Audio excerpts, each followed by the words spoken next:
আসসালামু আলাইকুম, কি অবস্থা সকল ভাই বন্ধুরা? আশা করি সকলে ভালো আছো। আর আমি আছি তোমাদের মাঝে রমজান। তো আসছি একটা বলক নিয়ে তোমাদের মাঝে। ভিডিও করতে মন চায় না আসলে, কিন্তু মানে মনের কথা বলবো কি, মানে একটু শরম বোধ হয়, সে কারণে আর বানাই না। মানুষ কি না কি বলে।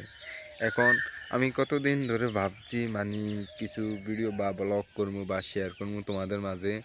এখন ফাইনালি আজকে একটা মনে করো সকালে, আজকে সকাল 6টার থেকে মানে সেরি খাইয়া আর মনে করো ঘুমাই না, মানে ফেসবুকে ভিডিও দেখতেছি। ভিডিও দেখার পর একটা মানে মোটিভেট একটা ভিডিও আসলো, মানে ওর মানে কন্টেন্ট বা ওর ব্লগটা দেখে আমার মানে মনে একটা সাহস জোগাড় হয়ে গেছে। আসল কথা মানে ও বলছিল কি, মনে করেন যা করবা এখনই শুরু করে দাও, আর ভাবনা না আর চিন্তা নয়। কিন্তু ভাই ওর কথাই একটু হইলো, মানে কিছু কিছু লেকচার আছে না, 1-2 ঘন্টা করে দিল। মনে করো লেকচারগুলো কি, মনে করো 1-2 ঘন্টার লেকচার হইলো, মনে করো পুরা লেকচার মুখস্থ না হইলো, 1-2টা পয়েন্ট মানে 1-2টা কথার বাক্য কিন্তু ওইটা ব্রেন্ডে মানে নলেজে ঢুকে যায়। তারও তার কথাগুলা আমার মানে মাথাত না ঢুকলো, তার কথা অনুযায়ী আমার একটা কথা মনে পড়ে গেল।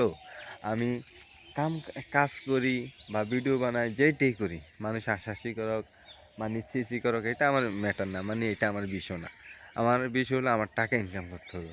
এখন একদিন আগে করি পরে করি, ছেলে মানুষ হয়েছি, যত আগে পারি ইনকাম সোর্স একটা বার করতে হবে। সে কারণে আমি মানে ভাবতেছি শুরু করবো। এখন আল্লাহর রহমতে শুরু করে দিছি, মানে ভিডিও করা আজকে থেকে প্রথম। আগে পরে করছি, এখন মানে নিয়মিত ভিডিও ছাড়মু।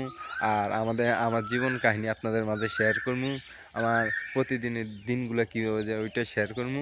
আপনারা আমার পাশে থাকেন, লাইক কমেন্ট সাবস্ক্রাইব করেন। আর আশা করি সকলে ভালো আছেন। আসসালামু আলাইকুম।